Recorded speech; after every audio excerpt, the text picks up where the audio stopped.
राम राम भाई सारे भाई है ना। तो आज की इस वीडियो में मैं बताऊंगा कि मेरा एक इंटरनेशनल स्टूडेंट का एक महीने में खर्चा कितना होता है और मेरी कमाई कितनी है। बेसिकली मैं 20 घंटे ही काम कर सकता हूँ एक हफ्ते में, क्योंकि कुछ लिमिटेशंस है जो कैनेडियन गवर्नमेंट ने इंटरनेशनल स्टूडेंट्स पे लगाई हुई है, जिसमें वो एक हफ्ते में सिर्फ और सिर्फ 20 घंटे ही काम कर सकते हैं।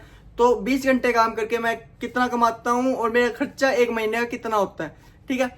तो शुरू के दिनों में मैं मतलब इतना खर्चे पे ध्यान नहीं दिया, वो खर्चा थोड़ा ज्यादा हो गया। क्यों? क्योंकि मेरे को एक्सप्लोर करनी थी चीजें, यहाँ के बंदों के बारे में, यहाँ के कल्चर के बारे में, यहाँ की चीज़ों के बारे में जानना था। इस कारण मेरा थोड़ा बहुत खर्चा हुआ, मेरा थोड़ा सा ट्रैवलिंग में खर्चा हुआ। लेकिन अब जो बेसिकली मैं बता रहा हूँ जो प्रॉपर है कि एक महीने में कितना मेरा प्रॉपर खर्चा होता है, जो मैं ज़्यादा खर्चा नहीं करता हूँ। और मेरी बेसिकली पे कितनी आती है वीकली, यानी 15 दिन में एक बार यहाँ की पे होती है।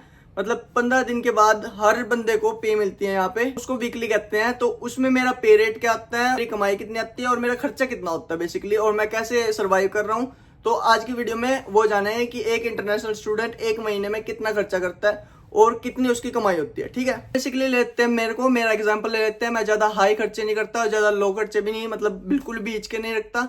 मैं जेब को इतना ढीला भी नहीं छोड़ता और इतना टाइट भी नहीं रखता, ठीक है। जो जेन्युइन खर्चे होते हैं, जो रेलेवेंट खर्चे होते हैं, वो बता रहा हूँ मैं, ठीक है। तो आपको पता ही है, जो दिखता है ना वही दिखाता हूँ मैं। जो मतलब मैं खुद एक्सपीरियंस करता हूँ वही बताता हूँ। कोई मेकअप चीजें नहीं होती या कोई भी बनाई हुई चीजें मैं बताता नहीं हूँ यूट्यूब पे, ठीक। सबसे पहले आता है भाई रेंट। मेरा मंथली रेंट है $500।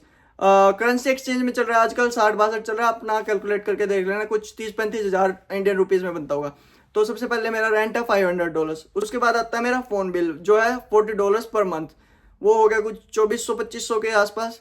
उसके बाद है ग्रोसरी का। क्या सीन है भाई, मेरी जो ग्रोसरी लगती है वो है $300-400 एक महीने का खर्चा हो जाता है पूरा, ठीक है। उसमें सब कुछ आ जाता है, आटे से लेके दाल चीनी और मतलब दूध अंडे सब कुछ आ जाता है, ब्रेड वगैरह, जिसमें $300-400 में मेरा पूरा आराम से निकल जाता है। पहले मैं एक महीने के लिए रहा था, एक महीने के लिए मतलब सिंगल रूम में रहा था, तो उसमें मैं अपना खुद का ग्रोसरी का मैनेज कर रहा था। तो उसमें मैंने एक्सपीरियंस किया कि $300-400 में मेरा आराम से हो जाता है, ठीक है। मैं रह रहा हूँ एक शेयरिंग में, जिसमें मेरा मतलब मेरा और मेरे रूममेट का मिला के $500 पड़ जाता है। क्यों? क्योंकि कुछ आइटम्स जो होती हैं, कई बार ऑयल कैन लिया है मैं, लेकिन एक बार वन टाइम पेमेंट होती है ना ऑयल कैन के लिए, तो मेरे को खरीदनी पड़ती है पूरे के पूरे पे रेट पे।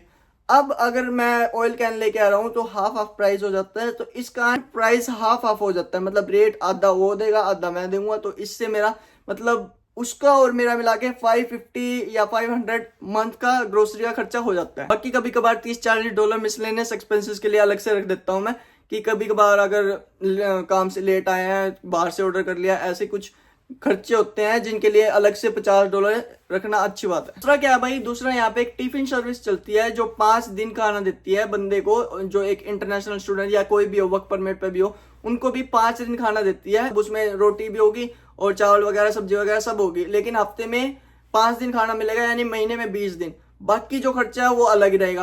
तो मैं ज्यादा प्रेफर नहीं करता टिफिन सर्विसेज, क्योंकि ये एक्सपेंसेस काफी हाई चले जाते हैं मेरे। क्योंकि एक बार तो चल 2 टाइम की रोटी आ भी रही है, उसके बाद आप दूध अंडे वगैरह इनका खर्चा भी अलग से चल रहा है, इसलिए मैं ज्यादा प्रेफर नहीं करता टिफिन सर्विस। बाकी अलग स्टूडेंट्स भी है जो मंगाते हैं टिफिन सर्विस, प्रेफर करते हैं, बट मेरे लिए मेरा अपना खुद का ही है जो बेस्ट है। अगला है ट्रांसपोर्टेशन का, जो कि स्टूडेंट के लिए मतलब फ्री होती है। जब एडमिशन लेते हैं ना, वो एडमिशन में ही इंक्लूडेड कर देते हैं चार्जेस।